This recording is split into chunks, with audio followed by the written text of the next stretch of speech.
Well, there we are. I hear that familiar music. That means it's time for the Raymond Hall show.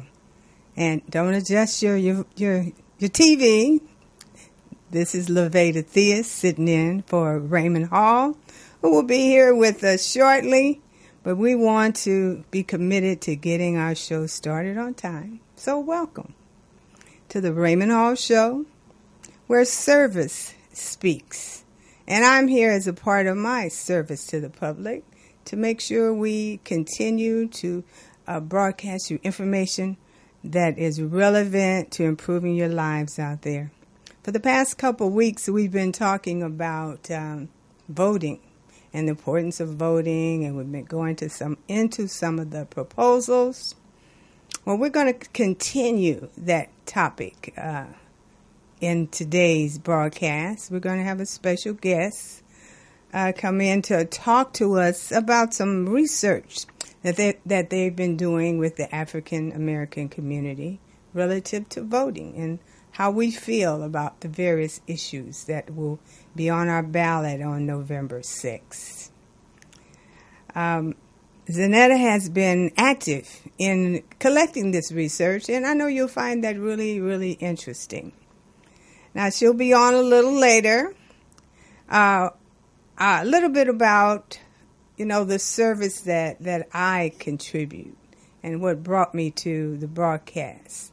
I'm a commissioner on the LA County Commission for Older Adults, and I began my day at a meeting all about being of service and how we can be more effective leaders. In my specific area has been relative to seniors and senior issues. Part of that mission entails being on the commission and also being a California senior legislature, where I work on legislation that I think will help the lives of seniors in California. And that's been just sort of a critical issue, especially as I approached seniorhood and got my AARP card. And, hey, I realize it's a different world out there for our seniors today. So we need to be actively involved in making their lives better. We have about 120 members of our California Senior Legislature. We will be in Sacramento November 1st, 2nd, 3rd, where we'll be going over proposals that we have collected throughout the year on things that we sort of quoted saying ought to be a law. There ought to be a law that helps seniors to access quality housing, which is a major, major issue for our seniors today. I had a lady approach me today and said, "Lavada, you got to help me. What can I do? I'm being put out of my apartment." I fell for her because I had the same experience. I'd lived in a building for over 12 years, and then all of a sudden, my rent is raised, $700 a month. And I'm like, oh my, I'm retired. I'm a senior. I live on a fixed income. What can you do? What can I do? So that is a major focus of what I've been trying to address with seniors, based on my own personal experience. Now, what can I tell her? There's not much, we're all struggling out there. When you look, I was downtown earlier today. When I drove down Olive and 6th Street and went under the freeway, there's a whole community living under that freeway off-ramp. We see the homeless people everywhere. It's a problem. How can we address it? We have 3 propositions on the upcoming ballot that address housing. Proposition 1, Proposition 2, Proposition 5, and, Proposition 10 as well, because 10 talks about rent control. And I hear a lot of talk on the TV, to vote no, Well, the people that want us to vote no are the people who are big property owners who don't want to provide equitable housing for seniors, low-income people, people who can't afford an $800 a month increase. So when you get that ballot, look at those measures. We want yes on issues relative to housing. We want to vote yes on number 1, which provides housing, helps money to help renovate and reestablish buildings that have been used but need to be upgraded and updated. Number 2 addresses the needs of the mentally ill. Oh my goodness, how often do you walk down the street and you see that somebody that is visibly under duress, walking the streets with no place to go. Proposition 2 directly responds to that, helps to shift money from a pocket of money for mental health medical issues into helping to provide housing.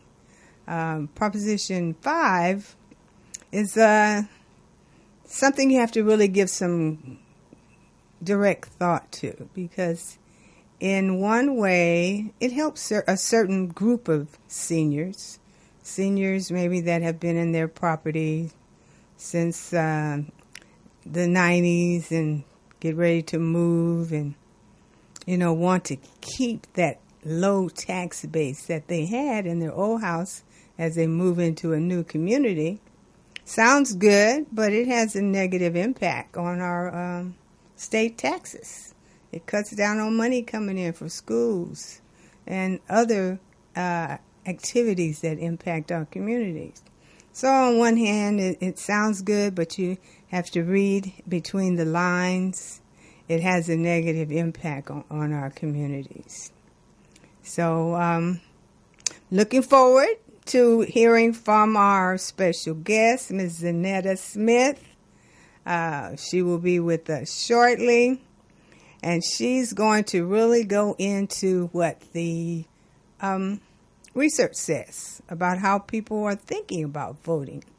And hopefully, something that she says will help to inspire you to get out there and vote November 6th. That's your way of giving service back. That's what we as citizens can do. We can't not heed the call. When you look at the TV and you hear the news and all the stuff that's going on, our democracy is under attack. And if we're going to address that, we got to vote. That's the only way we can have an impact. Our vote has power. So let's get out there and be of service. Give your service. Okay, we're going to take a break at the moment, and we'll be right back with you shortly. Thank you.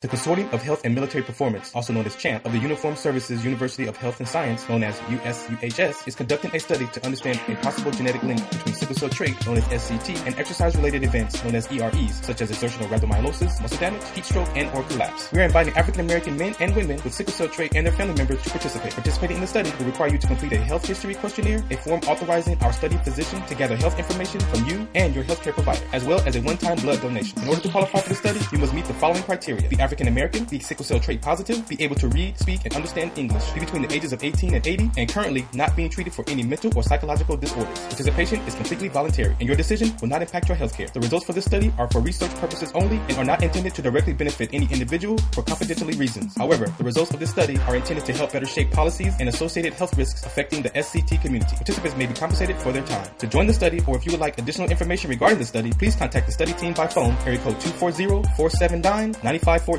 or email sctstudy-ggg@usuhs.edu.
afternoon, and thank you once again for tuning in to the Raymond Hall Show. I'm your host, Raymond Hall, and I'm here with Lavada Theus. Trying to hold it down for you. Yeah, well, I sure do appreciate it. You can only be in one place at one time, no matter how you try to stretch yourself. We have an exciting guest today. We're still continuing in our series on voting. Now, we're talking about various aspects of voting. Last week, we talked about the propositions. And this week, our guest is going to be talking to us about another aspect of voting that has to policy issues and research and that kind of thing. Zaneta, are you there? I'm here. Thanks for having me. Oh, you are quite welcome. Thank you for coming to the Raymond Hall Show. Before we get started on some of the policies and the things that we talked about, the research and census and state races and voting and those kind of things, give us just a little bit of information about the Policy Research Practice Initiative. Yes. So the California Policy and Research Initiative is an organization that's focused on think tank polling, voter research, civic engagement, and policy analysis. So we really provide that critical input that's impacting African American voters in California, or we like to say Black voters in California, because what we realized in our May 2018 poll is not everyone identifies with African American. So we really are representing the African diaspora, those who identify with Afro-Caribbean, Afro-Belizean, and who vote in California. Okay, all right. Now, you were sharing that there had been some latest polls since we last spoke, or since you were last on the show. Yes, so since I was last on the show, last time I was on the show was our spring poll. We have released a fall poll. And in that poll, we got a sense of, well, are the policy priorities still the same? Did they change? We asked Black voters questions about the census and whether they were going to participate, how they feel about it going online. And we re-polled about, we polled again about the lieutenant governor's race. Okay. Specifically, why specific the lieutenant governor's race? Well, because on our first poll we did the governor's race, so we wanted to see were Black voters educated on who is the lieutenant governor. Were they even going to vote for lieutenant governor? Were they paying attention? Were they educated on it? So doing just more in-depth polling and research from the spring poll.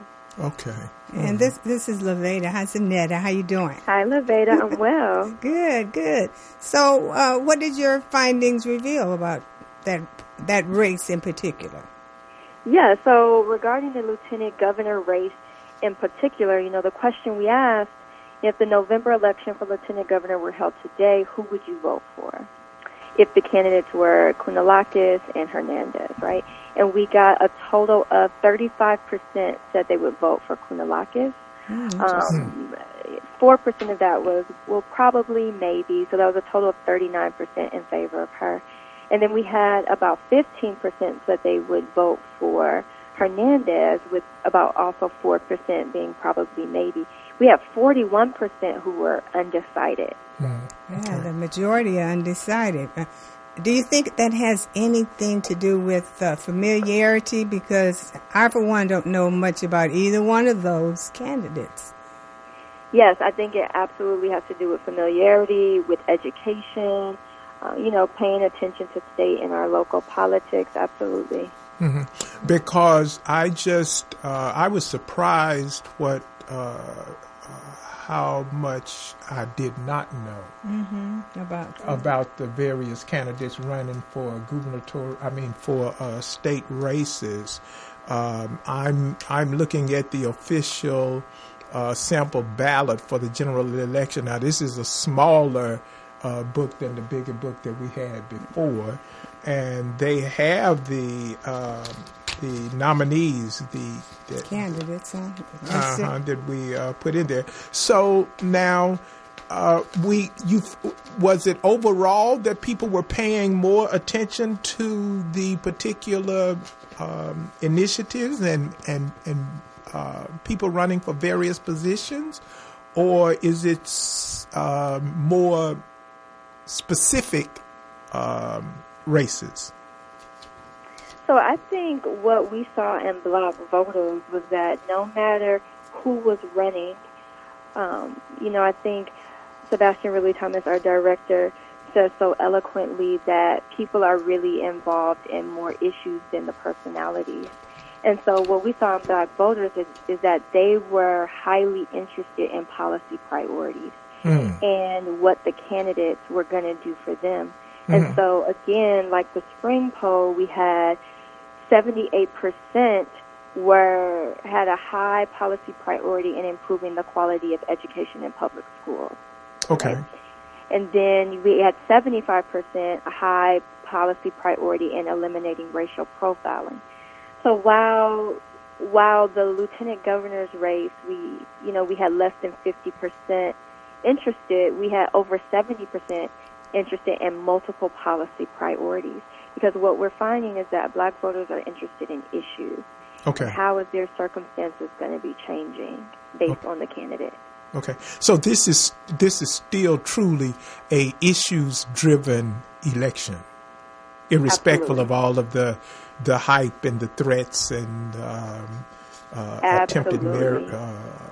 alleged attempted murders or definitely attempted terrorist acts. That's just something else. So talk to us about how have you all were you all able to document anything about the effects of alleged violence or threats against persons voting, or what has come out of it? What has the Institute found? We weren't able to document that, as we didn't ask any questions regarding violence against candidates. But what we found is that while opposing Trump was a high policy priority, it was not even in the top 10 of highest policy priorities that Black voters were interested in. When it came to opposing the Trump administration, about 53% saw it as an extremely high policy priority, but it was number 10 before other policies like improving and expanding mental health services, expanding quality access to health care, reducing homelessness, good paying jobs, and reducing unemployment. So all of that came before opposing the Trump administration.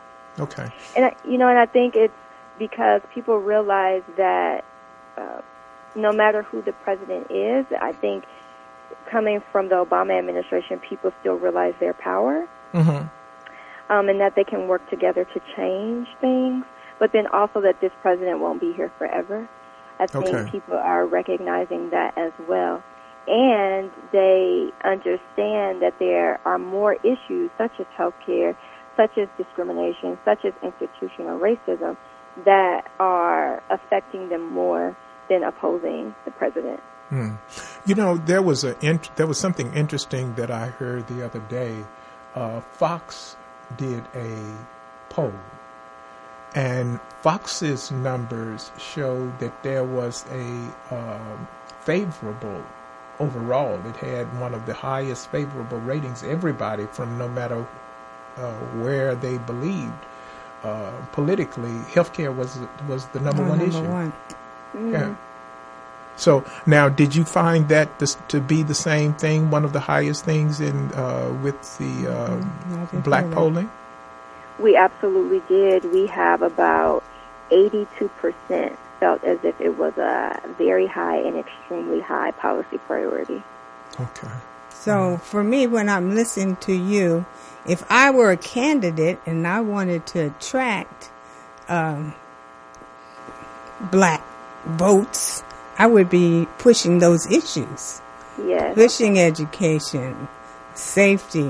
What were some of the issues you pointed out? I heard education.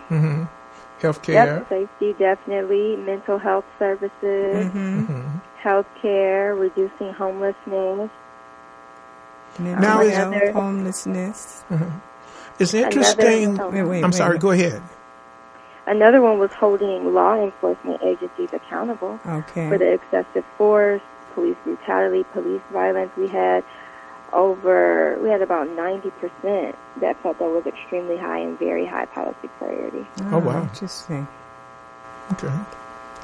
That's like 9 out of 10. Yeah. Okay.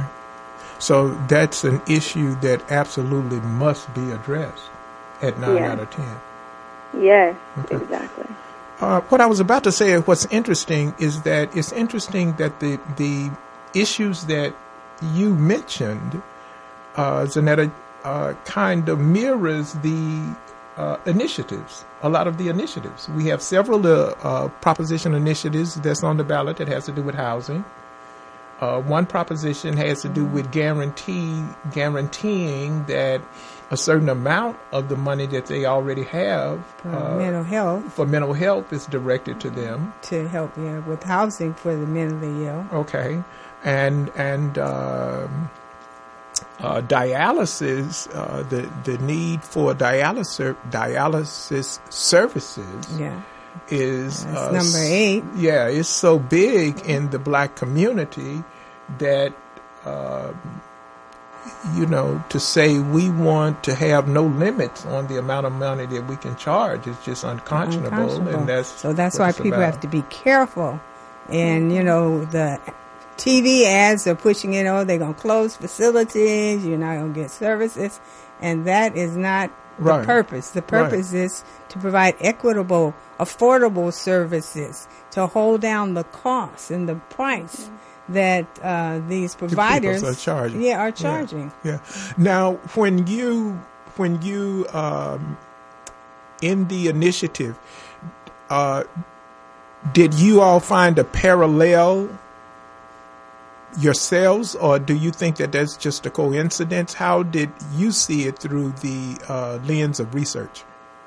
No, I don't think it's a coincidence. I think these are all issues that are bleeding into our society, right? Quality of education in public schools and where we rank in the world, eliminating racial profiling, and that individuals are being attacked whenever they go. And I think we're seeing maybe not necessarily an increase, but the world is just being more exposed to it with social media and people really taping instances on their phones, probably instances that happen every day, but now people are bringing notice to how they are attacked in libraries of schools that they attend, how they are attacked in local stores that their children walk into, right? So I think these are issues that happen every day, but now that people are taping it more, now that people are using their voice more, I think the president being a direct president and saying anything he wants to say is giving other people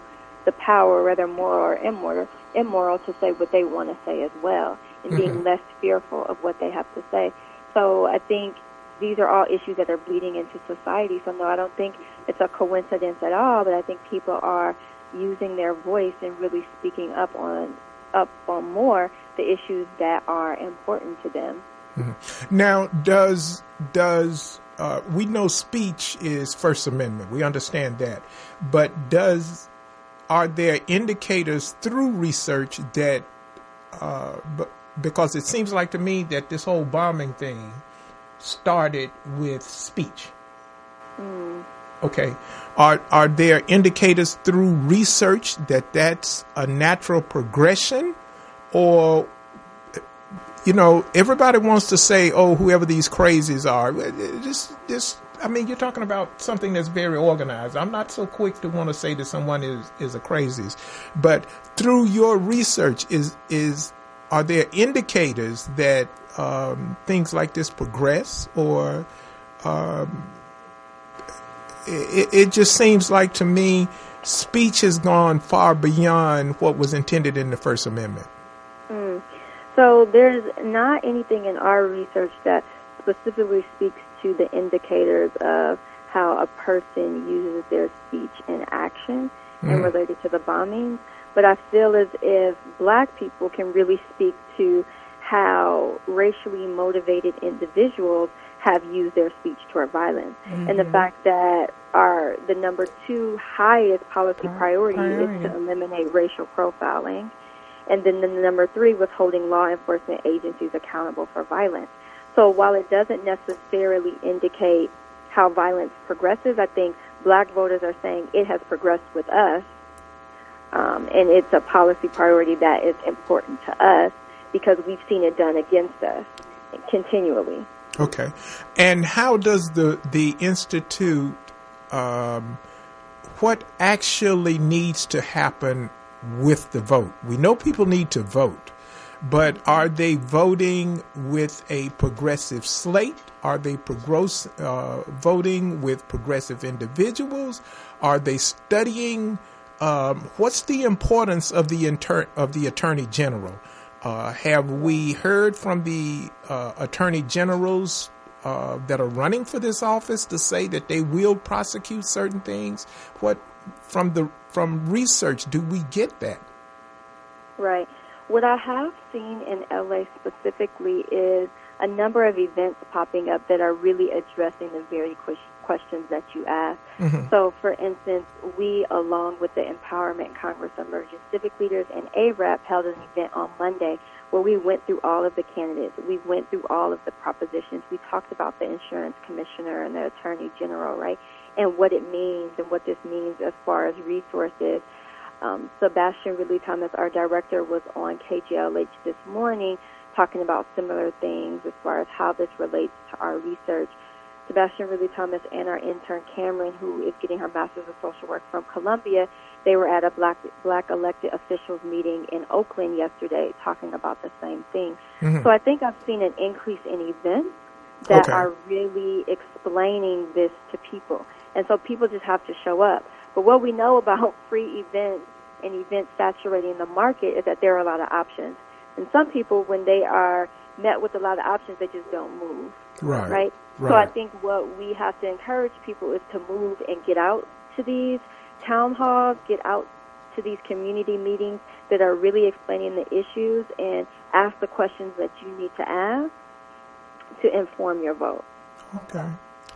Because education is important. We need to know what the issues are and how we can address them. So this is critical. And a big part of our program here is to try to educate our listening viewers, listening audience about what is going on. We try to look at both sides of issues and present a fair and balanced, real balanced approach. So I appreciate Zaneta's energy today. Yeah, the show is about service, and you are doing a phenomenal service for the community, and in this case, the community is defining the nation. Because Raymond can offer his opinion, but it's another thing for someone to say, well, here's what the research says. Okay. Absolutely. And 9 to 1 says this is something that is mightily important. Okay. So let's go now to voting. Overall, talk to us about how this shakes out and what does it says about the importance of everyone getting up and participating in voting from your perspective. From my perspective, the research says that black people are going to vote. Okay. Yeah. And this is true. Yeah, right. Yeah. Our poll polled about 1,200 registered voters. And so I think, like we just said, education is important. So now that we know people are going to vote, we want to make sure that they're educated and informed and not intimidated when they're filling out their vote by mail or when they're actually going into the polls, and then they're not going to leave anything blank. Okay. That they're going to be able to be educated on the propositions, educated on the candidates that are not as familiar, and really be making an educated and informed vote. I heard one researcher say that a person needs to see the ballot at least 7 times to really be educated and informed. So it's just like, people have to treat it and look at it as just as an important life decision, right? If you are deciding between two different jobs, right? If you're deciding between two different romantic partners, right? Because this is going to affect your life. Mm-hmm. And this, who is chosen for insurance commissioner, who is chosen for lieutenant governor, who is chosen for governor, is really going to have some say-so in policy. Right, right. And so it's important to know that. It's important to be educated and informed in that. And it's important to vote in what you believe in and what is a priority to you. Now, that's new. You said everyone should look at their ballot book seven times. 7 times. Yeah, just come across it 7 times. Okay.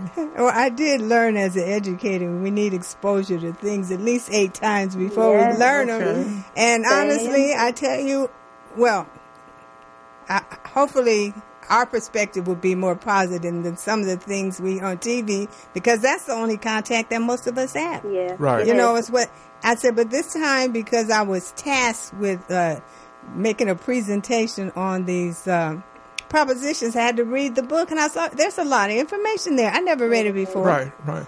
I'm guilty. Yeah, I'm guilty of skipping because I didn't know who it was. And I didn't know what that meant and what that was. And I'm guilty of just punching somebody. Okay, it's your lucky day and punching it. But now I'm a much more informed voter. Okay. I heard something, and the person was talking about witnessing. I mean testimony. And the guy says, you can give a testimony on something that you saw, and that's generally what it means in a court of law. He said, but originally, biblically, testimony was to share something, not lecture, but to share something with someone in a hope to help them change their behavior through knowledge and that kind of thing. So we are not here to lecture you on anything, but we do hope that we will, through Zaneta and through other guests that come to this show, that give their time and really their money, because her initiatives cost money. That research costs money. Yes. So we want to thank you, and we want to thank you because you have given us information to help people change their lives. Now, we're going to go back to the census. Talk to us about what's going on with, what did the research find in regard to the census? Yes, so census is very important because census is related to what resources come to us. Okay. And so what we have found in partnership with the California Community Foundation is that 73% of people said that they will definitely participate in the census, 2020 census we're talking about. Okay. And even though that seems like it's far away, it's not. And individuals really are preparing right now for the 2020 census. What we also saw is that a majority are more likely to participate now that the form can be completed online. That's good. So we have 57% said that they're much more likely to fill it out now that they can do it online. Okay. Now, we're hearing a lot about voter suppression efforts, and I would imagine, remember earlier in the census, they were talking about efforts to suppress the census. Oh, yeah. Who they can count. The law says you're supposed to count persons, and they changed it. We want to count citizens and that kind of thing. Are we seeing upticks in the kind of things to restrict activity in the census like we saw or are seeing in voting? Repeat that question again. Are we seeing upticks in? Are we seeing upticks through the research? Is there upticks in census restriction, like the upticks we've seen, like prayer review? That's, in my opinion, that's voter suppression.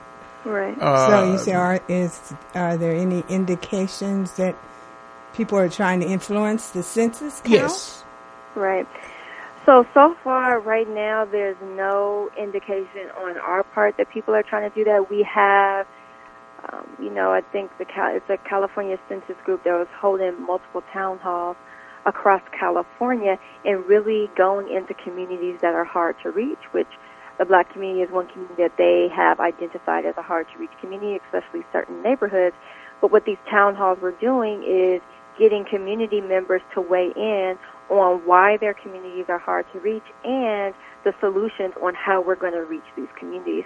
And what I found, I attended the town hall that happened at Holman United Methodist Church a few months ago, and there were many communities there providing viable solutions to how to reach these, what they name as hard-to-reach communities, is really having people represent the census and being ambassadors of the census that look like the people in the community, who are people in the community that are not afraid to go to different neighborhoods and knock on people's doors and talk to people in coffee shops and talk to people at different churches. Okay. And so I'm seeing that as a way to prevent what I guess we could call census repression. Yeah.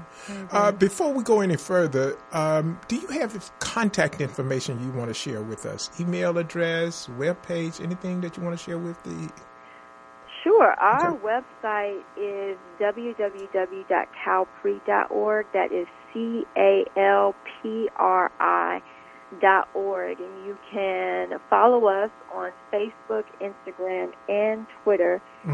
CalPri Initiative, CalPRINITIATIVE, and we constantly put out information of what is going on around the state in regards to Black people, Black history in California, different events happening, different people involved in doing the work, whether in academia or whether in the community. Okay. And I'm sure that we're going to put it up as a link as well, where people can be able to reach you through going to our page as well. Awesome. I am so happy that you joined us and that you are continuing to do the work in the community. Is there anything else you want to share with us that maybe we've missed? No, I think we covered everything as far as the poll is concerned, our policy priorities, the candidate race, and the census. I would leave the audience with knowing that how important it is to be an educated and informed voter, and how important it's going to be to fill out the census. Yes. Well, we definitely want to thank you, Zaneta Smith, for the work that you do at the Policy Research and Practice Initiative. And we would definitely be remiss if we did not thank Sebastian Wrigley-Thomas and Mark Wrigley-Thomas, the supervisor, my district supervisor, Janice Hahn. We really have to just thank all of the supervisors that are helping to make our lives better. Yes. Absolutely. Okay. Yes. So SC can be progressive when it wants to be. I read an article that was a little disturbing, so I'll say it can be progressive when it wants to be. In other words, everybody is doing their part to contribute through a service initiative. And voting is a responsibility. To me, everyone should hold it as an individual responsibility. It is my individual responsibility to vote. Now, after listening to Zaneta and others, it's also imperative of me to be informed on how I vote. Yes, it is. Now I feel silly because I know I done went in there and voted for people I could have been voting for a Klansman. Oh my goodness. Okay. All right. So, Zaneta, we thank you so very much. We're going to say goodbye, and we're going to extend an invitation for you to come to the Raymond Hall Show just anytime you want to. Oh, thank you. Okay. We love you. We thank you for the work that you're doing, and we thank you for all of the work that you're doing that help others. Angeles. So keep up the good work, and we'll check back in with you probably before the election, just so you can give us the latest update before November 6th arrives. That sounds good. Okay, thank you both for having me. I appreciate your support and really wanting to educate your listeners on what's going on in Black California. Okay. Thank you. Thank you so very much. You're welcome. All right. Bye-bye. Okay. That was Zaneta Smith with the California Policy Research Practice Initiative. And that is a wonderful work that she's doing. Well, it is. And I did attend one of the meetings when they first presented their research. Mm-hmm. And it was just interesting to see how people really thought and felt, you know.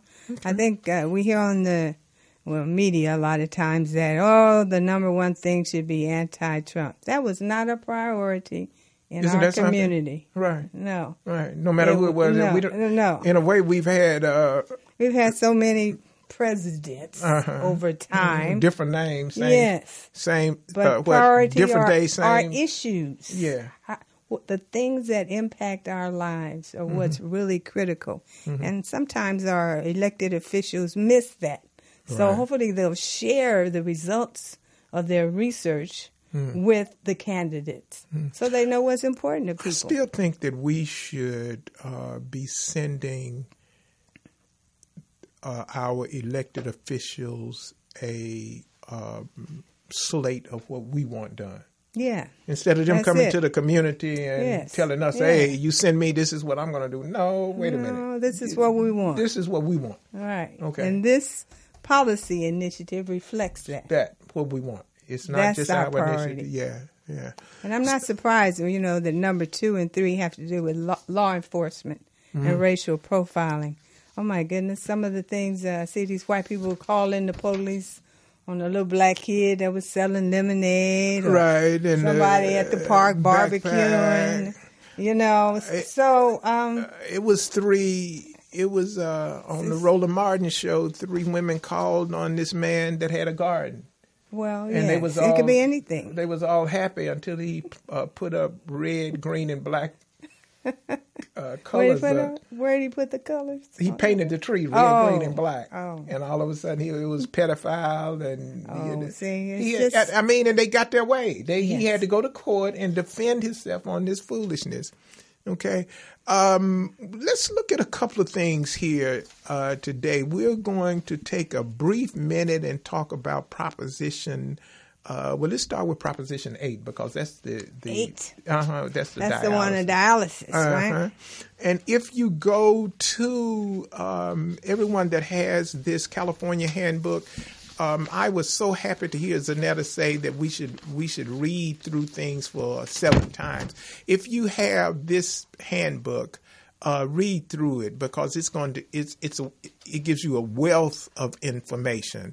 This is the California General Election handbook. This is the large version, but it has some interesting things on it. We don't take a position here at the Raymond Hall Show one way or the other. The information I'm about to give you is found in this book. 2 of the corporations that provide most of the dialysis services own better than 50% of all the dialysis clinics. Of all of the clinics.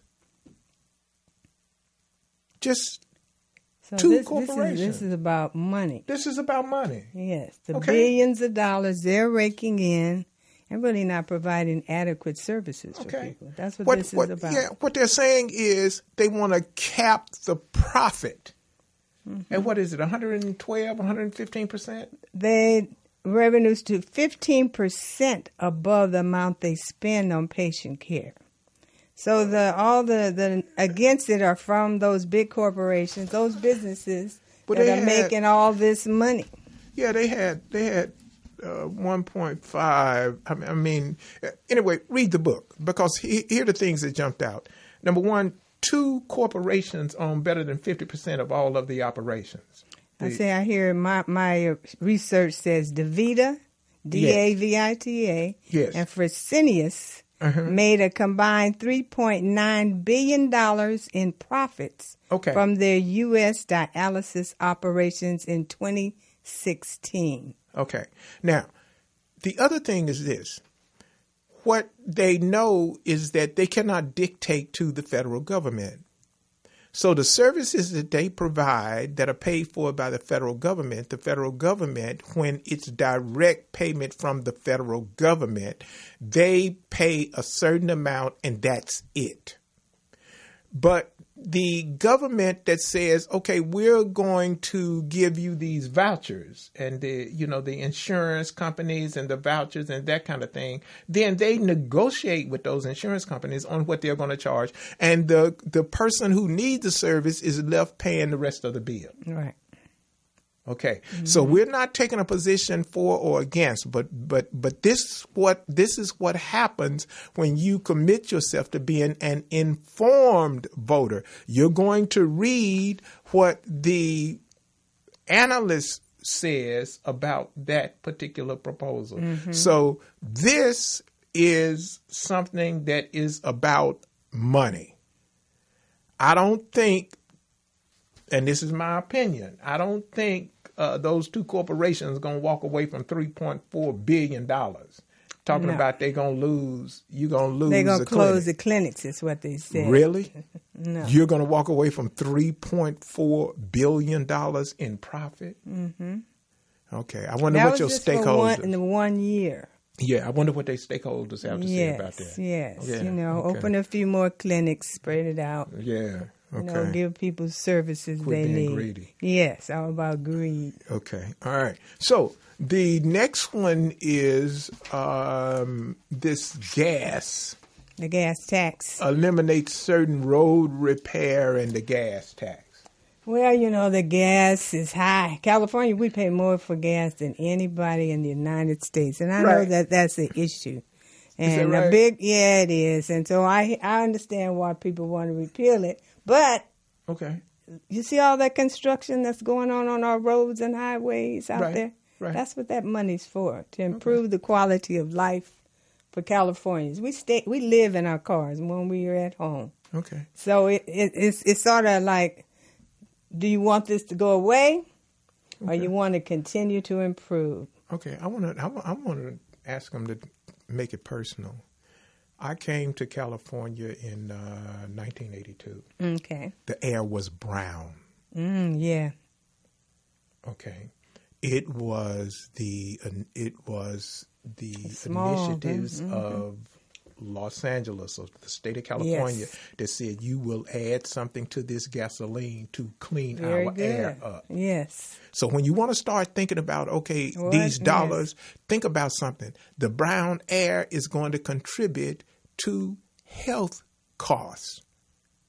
It's going to contribute to things like those people that got asthma, and it was hard to breathe. You just loved California and the weather, and you believed in California. California is the place where open-minded people say, no matter what's going on, I can get a new start here if I apply myself. They used to say, if you can't go to heaven, go to California. Go to California. We love it. Okay. So I'm saying... So what you're saying is a part of that money, that cost for gasoline is the cost of what it takes to keep the air quality to live clean, in California, to keep those emissions and under control, to have a better quality of air to breathe. That's true. A part of that. That's cost. A part of that. And then the other thing that I want you to think about is this. I don't even want you to comment. I just want you to think about it. Have you ever hit a pothole that was so deep it gave you a headache, made your nose hurt? Really? You want to take away the road repair? Really? That pothole that cost you $500, $600, $700 when you went to the mechanic shop? Okay. Oh, yes. Yeah. All right. See, it's certain people who have certain advantages. People that live in certain places who need road repair, we're saying, no. This is something where, here again, people just don't want to pay the cost to live. They think that they should be exempt from paying the cost to live.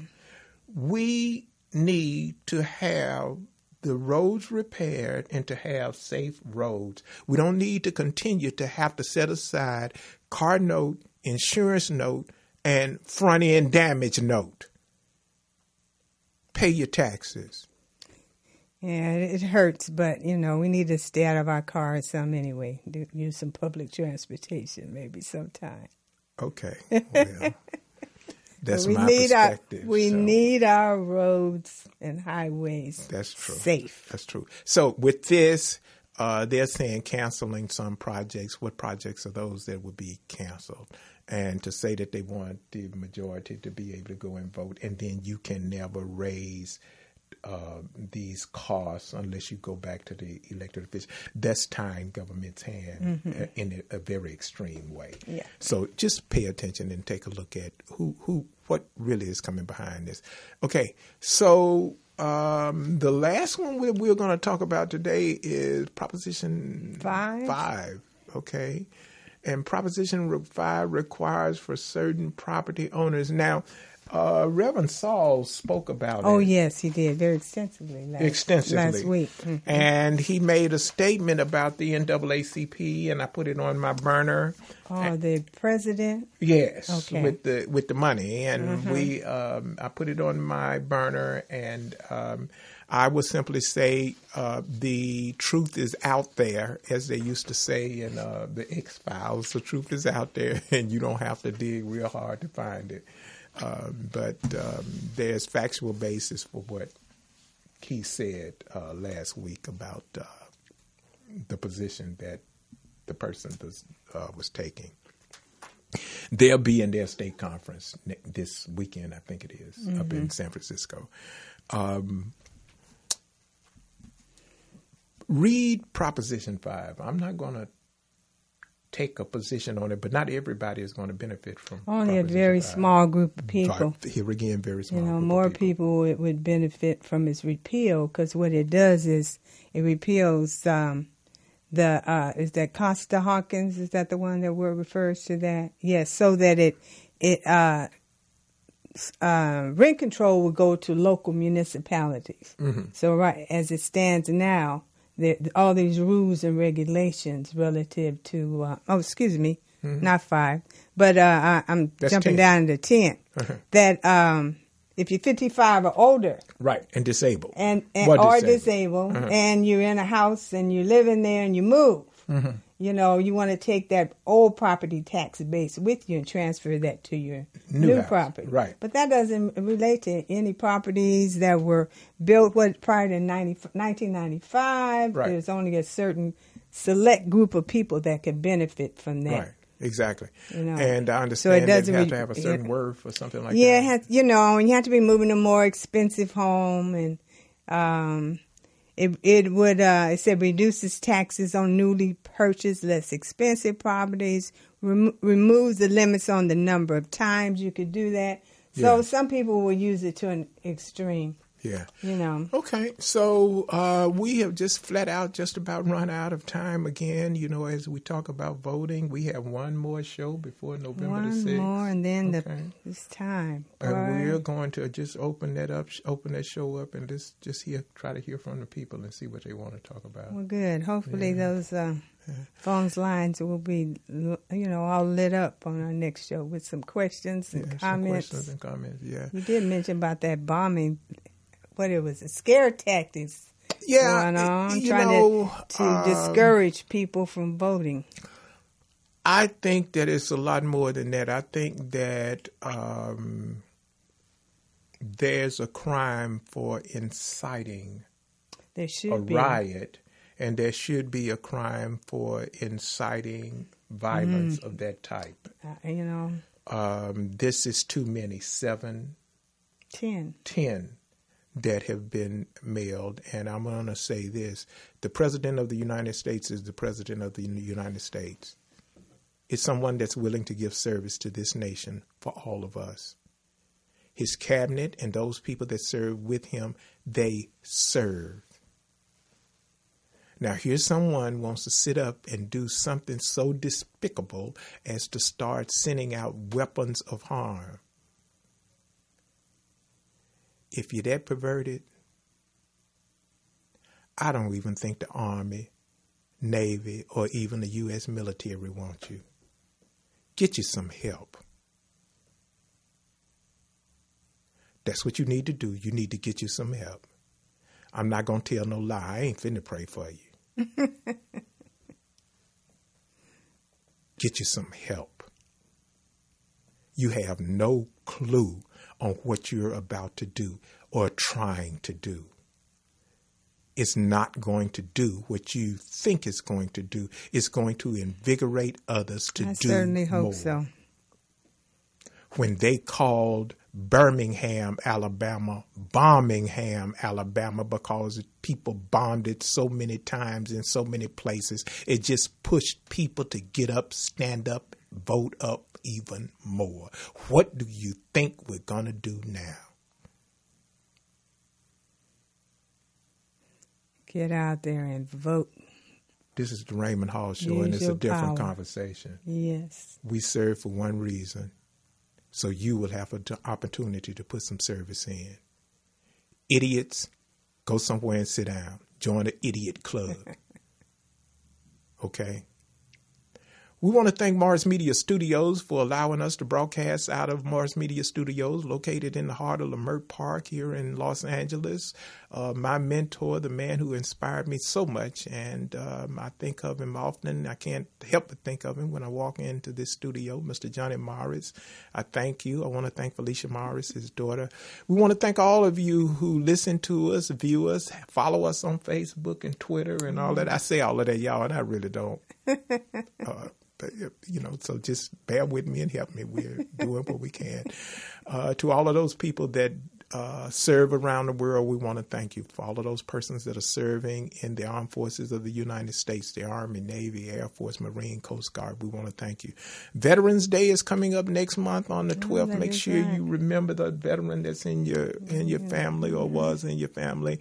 And we want to ask each and every one of you to make sure that you get up and vote and take someone with you to vote. Take the children who can't vote with you so they can experience seeing what voting means and realize the little sticker that you get that says I voted. Give it to the child that you take with them and let them pin it on them that says I voted, so they'll have something to tell about the experience. This is Raymond Hall with the Raymond Hall Show. I want to thank Miss Lavada Theus for thank you. Sitting to my left here and handling all big of the shoes business. To fill. Okay. Last thoughts. Be of service. Get out there and vote. Thank you. Thank you so very much. You all have a good evening and join us next week here at the Raymond Hall Show. Bye-bye. Bye.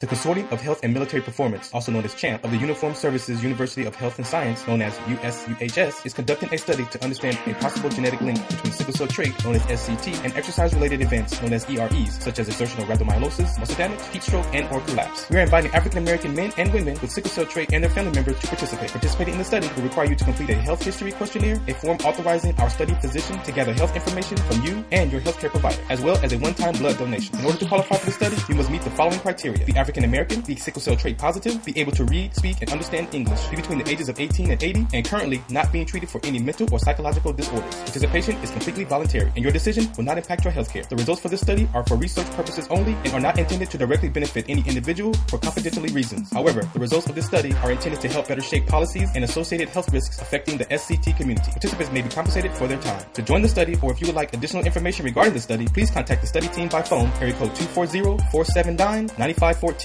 or email sctstudy-ggg@usuhs.edu.